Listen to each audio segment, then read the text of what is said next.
Hi guys, आप कहते हो ना सर ऑफर लेटर नहीं डाल रहे यूट्यूब पे इंस्टाग्राम पे, क्या बच्चे प्लेस नहीं हो रहे? भाई रोज बच्चे प्लेस होते हैं, दो तीन।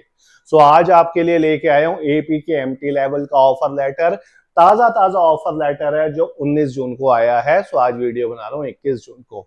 सो बच्चे प्लेस्ड होते रहते हैं। क्यों प्लेस्ड होते रहते हैं? क्योंकि यहाँ पे बंडल ऑफ कोर्सेज है जिसके अंदर SCP, MIS reporting, Excel, Power BI, black line tool, ये सारे एक प्लेटफॉर्म पे आपको नहीं मिलेंगे। तभी ऐसे बच्चे प्लेस्ड होते हैं। अब क्वेश्चन आता है क्या इनका वर्क एक्सपीरियंस था? सो डोमेस्टिक कंपनी का वर्क एक्सपीरियंस था, 4 ईयर 2 मंथ्स का इनका वर्क एक्सपीरियंस था। कितनी सैलरी थी? सैलरी इनकी 32,000 थी। अब कितनी सैलरी जाएगी वो आज हम चेक करने वाले हैं। ठीक है, तो स्टार्ट करते हैं। आज का ऑफर लेटर जनपेक्ट से आया, 19 जून का है।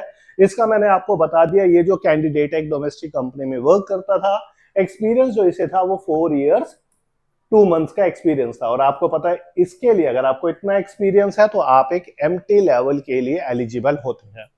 जेनपेक की बात करूं सो यहाँ पे process associate, then process developer, उसके बाद एमटी आता है। तो इस वाली पोजीशन पे ये गए हैं। ऑफर लेटर लिखा हुआ है और ज्वाइनिंग डेट, अगर आप ज्वाइनिंग डेट देखोगे यहाँ पे जून 27 है। यहाँ पे एक सबसे ज्यादा कंफ्यूजन ये होती है कि हमने 27 जून को जाके ज्वाइन करना है, वहां पे जाके रिपोर्टिंग करना है। Answer is no. ये जो डेट है this is a tentative date, यानी कि ये टेंटेटिव डेट है which is subject to your verification. आपकी एजुकेशन वेरिफिकेशन होगी, आपके घर की वेरिफिकेशन होगी, आप जहां लास्ट कंपनी में थे वहां पे एम्प्लॉयमेंट वेरिफिकेशन होगा। उसके बाद जो है आपकी डेट फाइनलाइज होगी, आपके पास मेल आएगी। मेल के अकॉर्डिंग आपको कहां पे जाके रिपोर्ट करना है, कितने बजे रिपोर्ट करना है, कौन से डॉक्यूमेंट कैरी करने हैं, सब कुछ मेंशन होगा। सो इस डेट के अकॉर्डिंग इनकी ज्वाइनिंग 27 है, but this is not finalised one, यानी कि आपको 27 को जाना है, क्योंकि यहाँ पे कंफ्यूजन होती है। ठीक है, इसके अलावा अगर हम बात करें तो मैंने जैसे आपको बताया कि एमटी लेवल के लिए जा रहे हैं, तो यहाँ पे अगर आप देखोगे या मेंशन है कि ये मैनेजमेंट ट्रेनिंग के लिए जा रहे हैं नोएडा के लिए। तो अच्छी बात यह है कि अगर आप इस कैंडिडेट की बात करूं, ये भी नोएडा का है, तो हर जगह से बच्चे ज्वाइन करते हैं, कोलकाता हो, जयपुर हो, नोएडा हो, दिल्ली हो, तो पैन इंडिया लेवल से बच्चे एडमिशन यहाँ पे लेते हैं। ठीक है, सो नोएडा में जाके इन्होंने ज्वाइन करना है 27। This is not a tentative date. इसके अलावा जो इंपॉर्टेंट है वो साथ साथ आपको बताता हूं। इन्होंने यहाँ पे क्या रखा है, जो आपकी डिटेल है सैलरी की वो एनेक्स्चर 2 में है। यहाँ पे एक और इंपॉर्टेंट पॉइंट ये आता है कि इनका नोटिस पीरियड कितना। नोटिस पीरियड यानी कि कल को इन्हें स्विच करना हो, एमटी लेवल से किसी कंपनी को ज्वाइन करना हो, सो एमटी लेवल का जो नोटिस पीरियड होता है जनपेक में वो 3 मंथ्स होता है। सो इन्होंने यहाँ पे ये चीज मेंशन कर रखी है। इसके अलावा और इंपॉर्टेंट पार्ट देखते हैं इसमें। बाकी ये एक्सेप्ट हो चुका है ऑफर लेटर। ये डॉक्यूमेंट वो डॉक्यूमेंट है जो इन्होंने यहाँ पर देने हैं, जिसमें सारी डिटेल, आधार कार्ड हो, father's name, name of employ, date of birth, ये सारी इंफॉर्मेशन यहाँ पर मेंशन है। इसके अलावा क्या क्या इन्हें बेनिफिट मिलने वाले हैं इन्हें अपने सैलरी में, बोनस इन्हें मिलेगा। ऑल दो बोनस भी यहाँ पे मैं क्लियर कर देता हूँ। जो पीए होता है यानी कि प्रोसेस एसोसिएट होता है, पीडी होता है, इनको मंथली बोनस मिलते हैं। और जो एमटी होता है उसका ईयरली बोनस होता है, यानी कि इसे जो बोनस मिलेगा मंथली ना मिलके ईयरली बोनस मिलेगा। पीएफ इनकी सैलरी में से डिडक्ट होगा, ग्रेचुटी इन्हें मिलेगी, मेडिकल इंश्योरेंस कंपनी इन्हें करवा कर दे रही है, पर्सनल एक्सीडेंट पॉलिसी कितना होगा मेंशन है amount, group term life insurance भी कंपनी करवा कर दे रही है, साथ में एडिशनल लाइफ इंश्योरेंस। इतने सारे बेनिफिट आपको एक डोमेस्टिक कंपनी में नहीं मिले होंगे। स्टक हो गया है करियर, तो यहाँ पे इंक्वायरी टीम को रीच आउट करो, आपको भी एक अच्छा सा ऑफर लेटर ट्राई करेंगे कि आपकी प्लेसमेंट हो जाए। सो ये सारे बेनिफिट्स अगर आपको चाहिए। नेक्स्ट है relocation notice period by out, वो होगा अगर ये भी ऑल दो जो आपका कम्युनिकेशन हुआ होगा एचआर के साथ कि अगर नोटिस पीरियड जल्दी ज्वाइनिंग कर रहे हो, notice period by out option available है या नहीं है, वो इन्होंने यहाँ पे मेंशन कर रखा है। रिम्बर्समेंट ऑफ बिजनेस एक्सपेंस, यानी कि अगर आप बिजनेस के काम से कहीं पे जाएंगे, जो भी आप खर्चा करेंगे अपने कंपनी के लिए, ठीक है, तो उसको रिम्बर्समेंट होगा।